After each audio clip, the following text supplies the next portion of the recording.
Hello everyone, wishing you a day full of energy and joy as you care for your beloved rose bushes.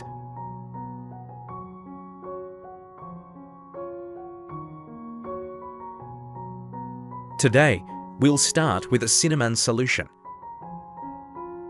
Take a teaspoon of cinnamon powder and put it in a clean glass jar.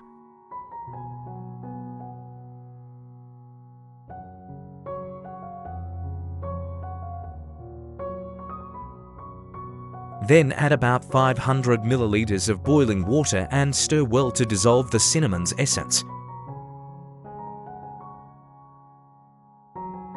Cinnamon has natural antibacterial and antifungal properties thanks to compounds like cinnamaldehyd. When diluted correctly, the cinnamon solution helps clean the cut surface, reducing the risk of fungal and bacterial infection, a very important factor in the early stages before the cuttings develop roots. Cover and let it cool completely.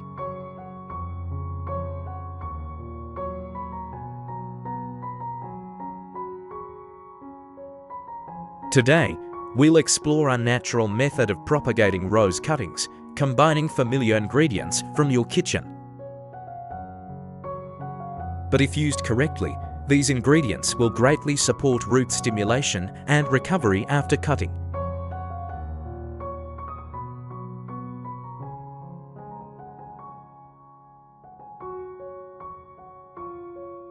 While waiting for the cinnamon water to cool, let's prepare the rose cuttings. Choose a healthy, disease-free branch of moderate age, not too young, as it's prone to rot, and not too old, as root regeneration will be slow. Using sterilized scissors or a sharp knife, remove all leaves and thorns to reduce water loss and minimize mechanical damage.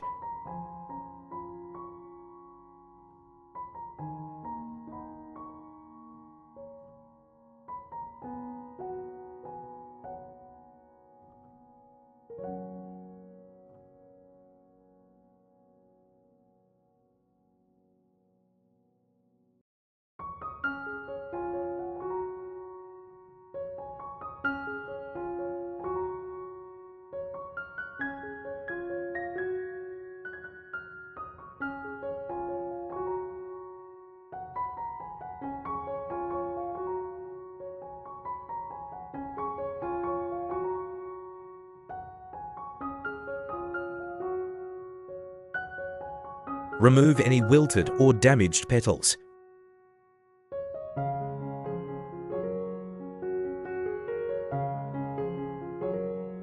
Then, trim the branch, leaving about 20 centimeters to ensure a balance between the nutrient-storing part of the stem and the needs of the new roots. Cut the base of the branch at a 45-degree angle. This angle increases the surface area in contact with the solution and growing medium, while also minimizing damage to the vascular tissue at the base of the branch.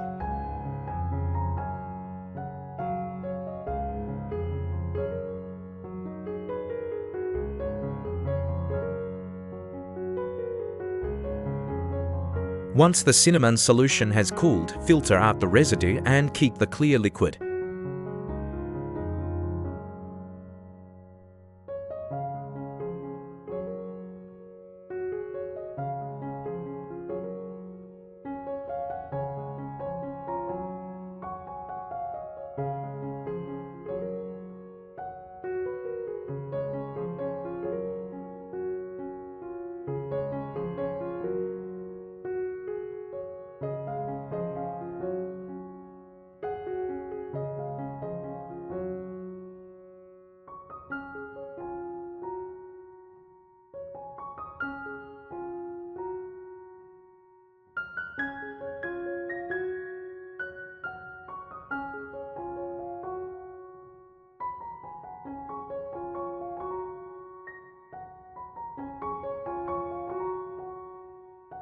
Soak the base of the rose branch in this solution for about 30 minutes.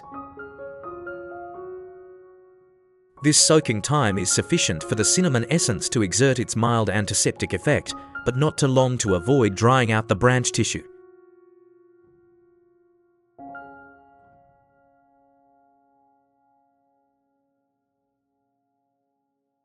Next, we prepare the tomato rice solution. Take a ripe tomato weighing about 30 grams, wash it, and chop it into small pieces. Place it in a clean plastic cup. Ripe tomatoes contain many vitamins, natural organic acids, and a small amount of trace minerals, contributing to a slightly acidic environment, a favorable condition for scar tissue formation at the cut.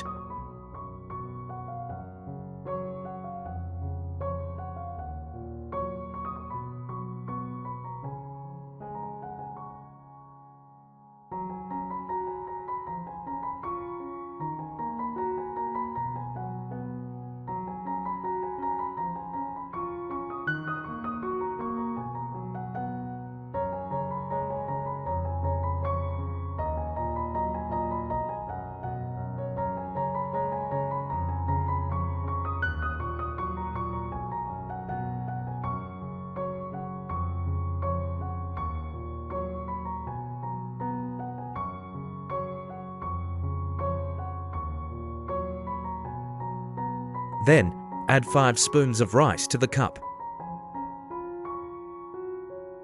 When soaked in warm water, the rice releases some starch and soluble nutrients.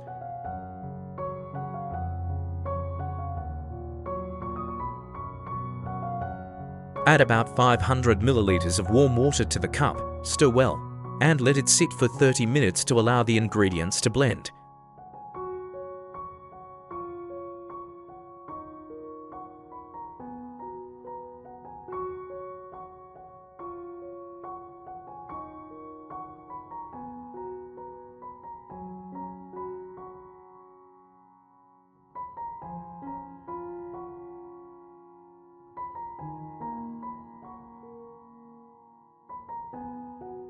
After the time is up, remove the rose stem from the cinnamon solution. Filter out the tomato rice solution, discarding the solids.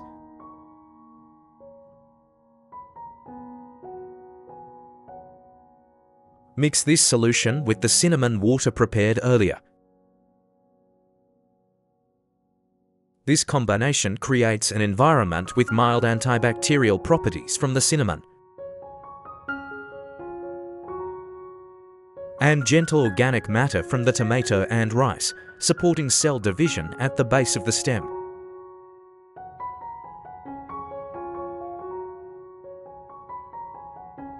Now we prepare the growing medium. Take a clean plastic cup and fill it with treated river sand, ensuring the sand is clean, free of impurities, and has good drainage.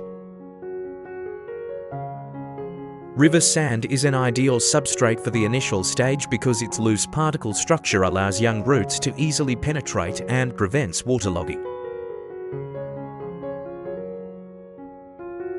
Pour the prepared solution into the cup of sand, enough to evenly moisten the entire mass of sand, avoiding puddles.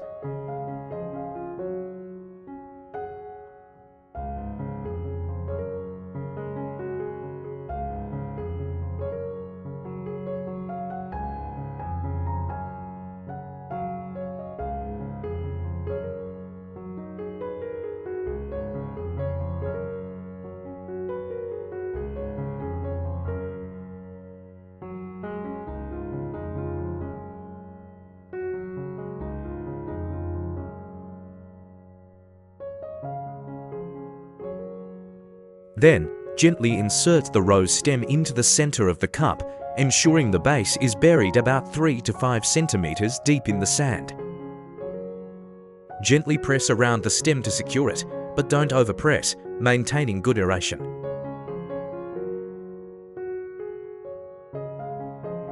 Next, cover the top with a plastic bag or clear plastic cup to create a mini greenhouse effect, helping to maintain high and stable humidity in the first few days. Place the cup in a cool, well-ventilated area with soft diffused light, avoiding strong winds and harsh sunlight to minimize water loss through the stem.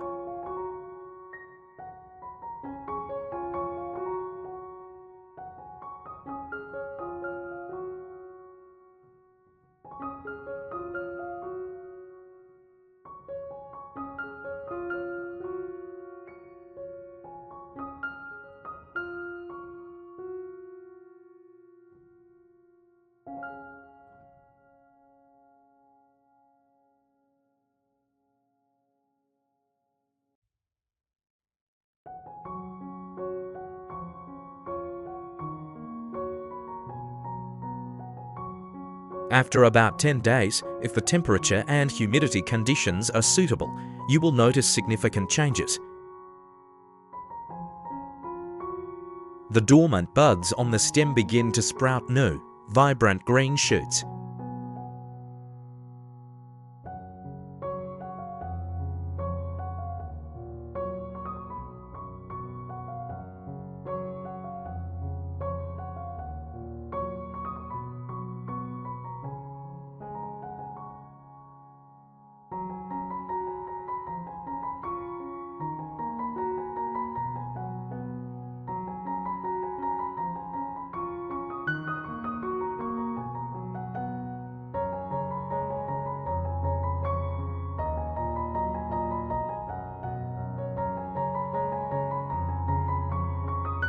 Simultaneously, many white, succulent roots appear around the base of the branch, a sign that root formation is progressing well. These first roots are very sensitive, so handle them gently when inspecting.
Once the root system is strong enough, you can transfer the branch to a well-draining pot using treated coconut fiber as a growing medium. Coconut fiber retains moisture while ensuring good aeration, allowing the roots to continue developing vigorously before adding other organic components.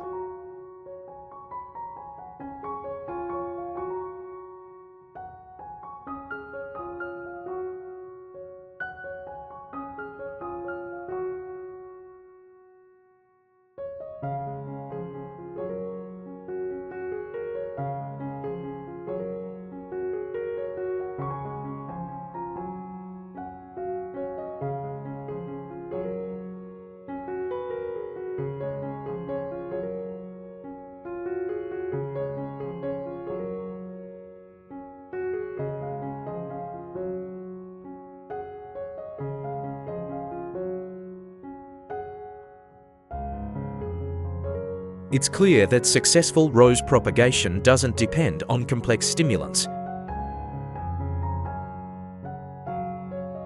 but rather on understanding the plant's physiological characteristics and creating the right environment for each stage of development.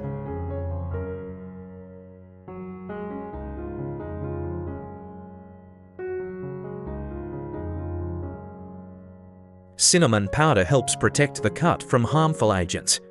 Tomatoes and rice provide gentle nutrients, and river sand keeps the young roots well ventilated. But most importantly, it's the meticulousness in each step, from cutting the base at a 45-degree angle to controlling moisture and light.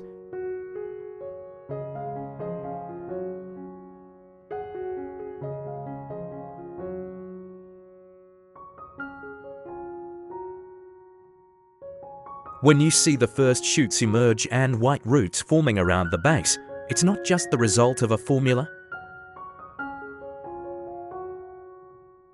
but proof of patience, scientific observation, and love for the plant.